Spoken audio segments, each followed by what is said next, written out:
The prologue of the Sailor's Tale. Our host upon his stirrup stood anon, and said, Good men, now hearken every one. This was a useful story for the nonce. Sir parish priest, quoth he, for God his bones, tell us a tale as you agreed before. I see well that you learn men of lore. Have learned much good by God's great dignity. The parson answered, Benedicte, what ails the man so sinfully to swear? Our host replied, Ho, Jenkin, are you there? I smell a lollard in the wind, quoth he. Ho, good men, said our host, now hearken me. Wait but a bit, for God's high passion do, for we shall have a sermon ere we're through. This lollard here will preach to us somewhat. Nay, by my father's soul, that shall be not, replied the sailor. Here he shall not preach, nor comment on the Gospels here, nor teach. We all believe in the great God, said he, but he would sow among us difficulty, or sprinkle cockles in our good clean corn, and therefore host beforehand now. I warn, my jolly body shall a story tell, and I will clink for you so merry a bell, that is shall waken all this company, but it shall not be of philosophy, nor yet of physics, nor quaint terms of law. There is but little Latin in my maw. Here begins the sailor's tale. A merchant, dwelling once at Saint Denis, was rich, for which men held him wise, and he had got a wife of excellent beauty, and very sociable and gay was she, which is a thing that causes more expense than all the good cheer and the deference that men observe at festivals and dances, such salutations and masked countenances. Pass by as does a shadow on the wall, but woe to him that must pay for it all. The foolish husband always he must pay, he must buy clothes and other fine array, and all for his own worship wealthily, in which indeed women dance jollily. And if he cannot thus peradventure, or cares not such expenses to endure, but thinks his money wasted or quite lost, why then another man must pay the cost, or else lend gold, and that is dangerous. This noble merchant had a worthy house, to which each day so many did repair, since he was generous and his wife was fair. 'Twas to be wondered at, but hear my tale. Among his many guests of great and small, there was a monk, a handsome man and bold, I think that he was 30 winters old, who was for ever coming to that place. This youthful monk, who was so fair a face, was so far intimate with the worthy man, and had been since their friendship first began, that in the house familiar was he, as it is possible for friend to be, and inasmuch as this same goodly man and to this monk of whom I first began were both born in the village they'd live in, the monk claimed him for cousin or such kin, and he again, he never said him nay, but was as glad thereof as bird of day, for to his heart it was a great pleasance. Thus they were knit by endless alliance, and each of them did other one assure of brotherhood, the while their lives endure. Free was Dan John with money and expense, when in that house and full of diligence, to please all there, whatever be his age. He ne'er forgot to tip the humblest page. In all that house, according to degree, he gave the master, then the company, whene'er he came, some kind of honest thing, for which they were as glad of his coming, as bird is glad when the new sun uprises. No more of all this now, for it suffices. It so befell this merchant on a day prepared to make all ready his array, since to the town of Bruges he was to fare, to purchase there a quantity of ware. To which end he to Paris sent someone with messages, and he had prayed Dan John that he should come to Saint Denis to pray him and his wife a visit for a day. Said 'twas a thing he certainly must do. This noble monk, whereof I'm telling you, had from his abbot, when he wished, license, because he was a man of great prudence, an officer indeed, who out did ride to see to barns and granges far and wide.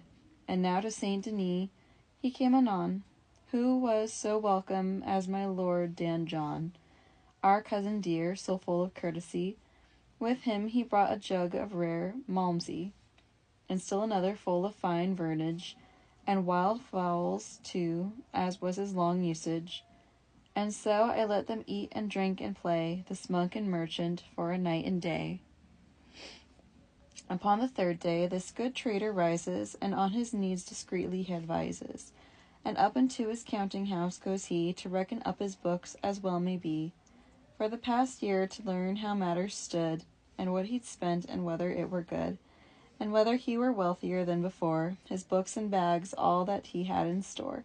He put before him on his counting board, he was right rich in goods and rich in hoard. For the which cause he bolted fast his door, he'd have no one disturb him while before him stood his books and monies at that time, and thus he sat till it was well past prime. Dan John had risen with the dawn also, and in the garden wandered to and fro, having said all his prayers full reverently. Then came this goodwife, walking secretly into the garden, walking slow and soft, and kissed him in salute, as she'd done oft. A little girl came walking at her side, was in her charge to govern and to guide. For yet beneath the rod was this small maid. "O my dear cousin, O Dan John," she said, "what ails you that so early you arise?" "Dear niece," said he, "surely it should suffice to sleep for 5 full hours of any night, unless 'twere for some old and languid wight, as are these married men who doze and dare about as in the form of wary hare, worn all distraught by hounds both great and small. But, my dear niece, just why are you so pale? I must suppose, of course, that our good man has you belaboured since the night began, and you were forced to sleep but scantily." And with that word he laughed right merrily, and what of his own thoughts he blushed all red. This pretty wife began to shake her head, and answered thus: "Ay, God knows all," said she. "Nay, cousin mine, it stands not so with me, for by that God who gave me soul and life, in all the realm of France there is no wife who has less lust for that samsari play. For I may sing, alas, and well away, that I was born, but to no man," said she, "dare I to tell how this thing stands with me. Wherefore I'm thinking from this land to wend, or else of my own life to make an end. I am so fearful and so full of care." This monk began then at the wife to stare, and said, "Alas, my niece, may God forbid that you, for any care or fear morbid, destroy yourself, but tell me of your grief. Perhaps I may, whatever the mischief, counsel or help, and therefore do tell me all the annoyance, for 'twill a secret be. For on my breviary I make oath that never in my life, though lief or loath, shall I your secret whisper or betray." "The same to you again," said she, "I say. By God and by this breviary I swear, though men this body of mine a pieces tear. No, I will never, though I go to hell, betray a single word that you may tell, and this not for our kinship and alliance, but verily for love and true reliance." Thus are they sworn, and thereupon they kissed, and each told other such things as they list. "Cousin," said she, "if I had time and space, as I have not, and specially in this place, then would I tell a legend of my life, when I have suffered since I've been a wife, from my husband, though he is your cousin." "Nay," quoth the monk, "by God and Saint Martin, he is no more a cousin unto me than is this leaf a-hanging on the tree. I call him so by Saint Denis of France, to have but better reason to advance. With you, whom I have loved especially, above all other women and truly, I swear this to you, on the faith I own. Tell me your grief before your man comes down. Come, hasten now, and go your way anon." "My dearest love," said she, "O my Dan John, right glad I were this counsel for to hide. But I must add, I can't it more abide. To me my husband is the poorest man that ever was, since first the world began. But since I am a wife, becomes not me to tell a living soul our privity, either abed or in some other place. God guard that I should tell it of his grace. For wife must never talk of her husband, save to his honor, as I understand. But now to you thus much I can and shall. So help me God, he is not worth at all, in any wise, the value of a fly. But yet this grieves me most. He's niggardly, and well you know that women naturally desire 6 things, and even so do I. For women all would have their husbands be hardy and wise and rich, and therewith free, obedient to the wife, and fresh in bed, But by that very Lord for us bled, though in his honour myself to array, on Sunday next I must yet go and pay 100 francs, or else be but forlorn. Yet would I rather never have been born than have a scandal or disgrace, say I, and if my husband such a thing should spy, I were but lost, and therefore do I pray. Lend me this sum, or else I perish, yea. Dan John, I say, lend me these 100 francs.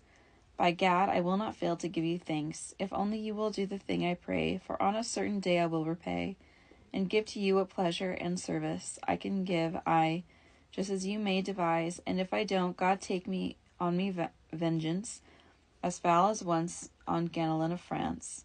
This gentle monk replied, as you shall hear, now truthfully, my own sweet lady dear, I have, said he, on you so great a ruth, that I do swear and promise you in truth, that when your husband goes to Flanders there, I will deliver you from all his care, for I will bring to you 100 francs. And with that word he caught her by the flanks, and hugged her to him hard, and kissed her oft. Go now your way, he said, all still and soft, and let us dine as soon as ever we may, for by my dial it's the prime of day. Go now, and be as true as I shall be. Now all else God forbid, sir, then said she, and in she went as jolly as a pie, and bade the cooks that they to kitchen hie, so that her men might dine, and that anon up to her husband is this wife then gone, and knocked upon his counting room boldly. Qui est là? He asked he. Peter, it is I, said she. What, sir, and how long will you fast? How long time will you reckon up and cast your sums and books and other tiresome things? The devil take away such reckonings. You have enough, by Gad, of God's mercy. Come down today, and let your gold bags be. Why are you not ashamed that our Dan John has fasted miserably all morning gone? What, let us hear a mass and then go dine. Wife, said this man, little can you divine the curious businesses that merchants have. As for us traders, as may God me save, and by that Lord, that all we call Saint Eve. Among 12 merchants scarcely 2 shall thrive continually and lasting into age. We must keep open house and blithe visage, while goes the world as it may chance to be, and hold all our affairs in secrecy, till we are dead, or else we must go play at pilgrimage, or else go clean away.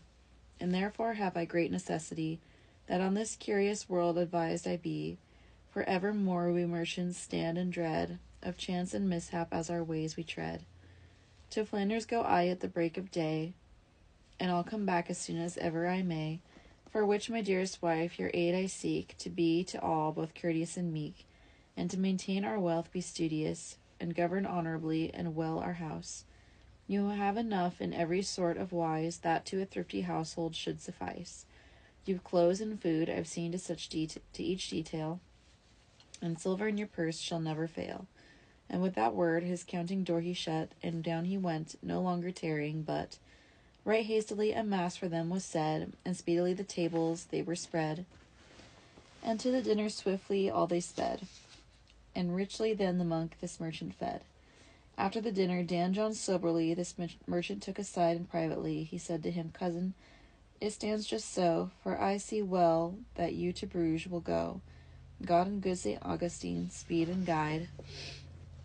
I pray you, cousin, that you'll wisely ride. Guard your health well, and govern your diet temperately, especially in this heat. Neither of us requires outlandish fare. Farewell, dear cousin. God shield you from care. If anything there be, by day or night, if it lie in my power and my might, that you would have me do in any wise, it shall be done just as you may devise. One thing before you go, if it may be, I pray you do, and that is, to lend me 100 francs for but a week or two, for certain cattle I must buy to do the stalking of a little place of ours. So help me God, I would that it were yours. I will not fail you come next settling day, not for 1,000 francs a mile away. But let this thing be secret, I pray, for I, even tonight, must go these beasts to buy. And farewell now, my own good cousin dear, and many thanks for entertainment here. This noble merchant civilly anon answered and said, O cousin mine, Dan John, now surely this is but a small request. My gold is yours, and I at your behest. And not gold only, no, but all my ware, Take what you like, God's shield that you should spare. There's but one thing which you know well enow of traders, for their money is their plough. We may on credit trade while we've a name, but to be guileless is to lose the game. Pay it again when you are at your ease. In all I can, full fain am I to please. These 100 francs he went and got anon, and privately he gave them to Dan John. No one in all the world knew of this loan, saving this merchant and Dan John alone. They drank and talk and walk a while, and play, until Dan John sets out for his abbey. The morrow came, and forth this merchant rides toward Flanders, and his apprentice guides, until he came to Bruges all happily. Now went this merchant fast and busily about his trade, and bought and borrowed gold. He neither played at dice nor danced, I'm told, but like a merchant, briefly here to tell, he led his life, and there I let him dwell. To the first Sunday after he was gone, to Saint Denis is come again Dan John, with face and tonsure shining from a shave, and all the house was not so small a knave, nor any other, but was right glad then, because my lord Dan John was come again. And coming briefly to the point anon, this lovely wife agreed with her Dan John, that for these 100 francs he should all night have her within his arms and bolt upright. And this agreement was performed in bed. In mirth all night a busy life they led, till it was dawn when Dan John went his way, bidding the household farewell and good day. For none of them, nor any in the town, had of Dan John the least suspicion shown. So forth he rode home to his own abbey, or where he wished, no more of him I say. This merchant, when all ended was the fair, to Saint Denis made ready to repair, and with his wife he feasted and made cheer, and told her that since goods were very dear, he needs must get more cash at his command, for he was bound by his own note of hand to pay some 20,000 crowns anon, for which this merchant is to Paris gone, to borrow there from certain friends he had some certain francs unto his own to add.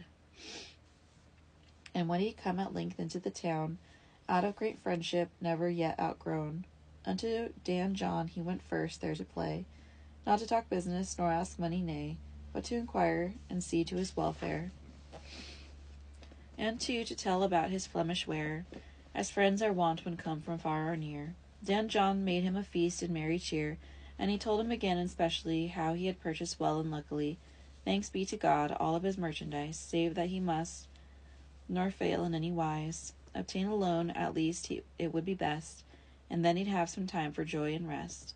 Dan John replied, No gladness do I feign, that sound in health you are come home again, and if I were but rich, as I have bliss, these 20,000 crowns you should not miss, since you so kindly but the other day lent me some gold, and as I can and may, I thank you by the Lord and by St. James, nevertheless, to no hand but our dames. Your wife at home, I gave the gold again upon your counter. She'll remember when, by certain tokens that I gave her to her. Now, by your leave, I must get up and stir. Our abbot will be leaving town anon, and in his company I must be gone.